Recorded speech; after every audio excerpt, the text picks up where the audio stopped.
We've been reporting this for months. I mean, the condo market is in a free fall. We've heard that term. Prices are sinking, sales are down. You've heard that too, right? The Canadian Real Estate Association says the average price for a condo in July in this country was about $490,000, which is about $80,000 less than the average high in 2022 in April. So it got us thinking, because I think a lot of people are having this conversation. Does that mean now is a good time to buy a condo? Here to help us answer those questions is mortgage broker Leah Zlatkin. Great to have you on this morning. Hi, thank you so much for having me. So let's look at Canada as a whole. So if I said to you this morning, is now a good time to buy a condo in this country, what would you say? My personal opinion is if you are buying a condo to live in it, to own it, to keep it for the next, 10, 15 years, you don't plan on changing anything having to do with your job, you don't plan on changing your family size, you don't plan on changing who's living there, and you're very happy to go there, absolutely great time to buy a condo for personal use and to hold it for a long time. The market is oversaturated, and as a buyer, you can get a really great deal. So absolutely the right time if you plan on moving in yourself and holding it. I love the variables there. Planning on buying it. Yeah. Oh, sorry, go ahead. No, because I think I know what you're going to say, because there are two conversations happening here, right? There's that conversation you just mentioned, which is the longer term, where you're basically not going anywhere, you're not getting into a new relationship, not having more children, whatever it is, that is your condo for, 15, 20 years. But then there's the conversation around, okay, the prices are lower. Should I buy one for the short term to get me into the market, or potentially should I buy a condo as an investment? So can I ask you, can we take a look across the country? I'm going to ask you the same question with the lens, it's going to be a short-term purchase, shorter term saying under 10 years, let's say, or as an investment. Okay, so should I buy a condo in Halifax as an investment?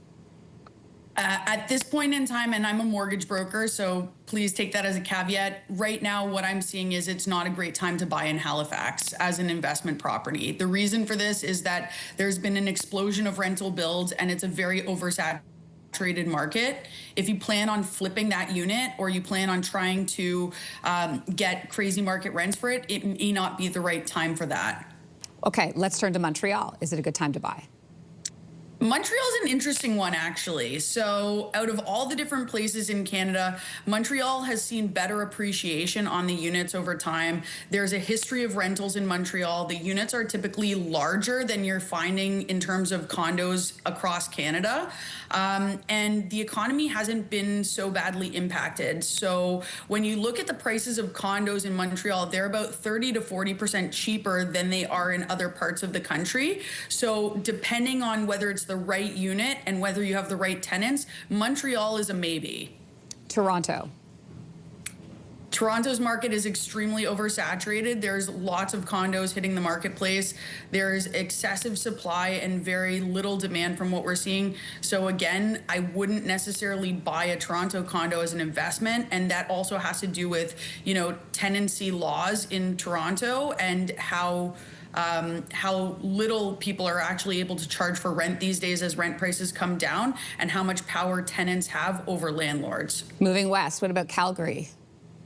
Calgary was pretty hot up until about 6 months ago. Now I think there's some doubts creeping into the market there. People may start walking away from some pre-construction in Calgary. So again, I would hold off on any kind of investments unless you plan on holding for a very long term. And what about Vancouver? Again, it's a pretty muted version of Toronto, so I would say the same thing I say for Toronto. As more people get called back to work full-time, like they have to be in the office, so they're heading back to those urban centers, do you think the demand for living close to the office in a condo will increase, in the big cities at least? I certainly think that there is a demand for condo living, and I certainly believe that in the big cities, especially where people are being called back to work, you may start seeing hybrid situations where somebody's, staying in a condo Monday through Friday and then going back out to their house further away from the city on the weekends. You might start seeing these kinds of things. Do I think that it's a safe investment strategy and a safe bet that that's absolutely going to happen? No, I don't. But again, if you're buying a larger size unit and you plan on holding it long term, I think you'll be okay, especially with the prices that we have right now. If you're not buying for a long-term strategy, if you're buying for a temporary strategy, it's probably not the right time. And finally, I want to ask you about buying a condo on spec. So in other words, purchasing pre-construction, so you're putting a lower amount down for something that will be built. Is now a good time to do that? Well, there's not so many condos that are coming out in the next little bit, so there may not be as many opportunities for pre-construction, but we can absolutely talk about the pre-construction market that has happened in the past and where we are today. There are lots of pre-construction projects that are coming out into the market right now where people are trying to assign those condos to other people. So if you're in the situation where somebody is trying to sell you their assignment, I would be very cautious. A lot of the time, these buildings are having trouble actually getting people to move into them and to complete their purchases. They may be very small units. It's sort of sight unseen for some of them. And I would be absolutely very cautious. And in terms of pre-construction, if you were to look at a net new pre-construction, again, you know, it's always safer to see what you're buying ahead of time. I feel like right now with the fluctuation we've seen, even if you look at the average price per square foot in Toronto, for example, in 2025, the average price per square foot was approximately $903 of condos, and now it's up to 1.187, so $1,187. That's a big increase. So you don't know what the market's going to look like in the next little bit, and this can be quite risky. Well, Leah Zlatkin, mortgage broker, thank you for your thoughts this morning. We appreciate it. Absolutely. Thank you for having me. If you like that video, make sure to subscribe to the Your Morning YouTube feed, where you can find all kinds of new content posted every weekday morning.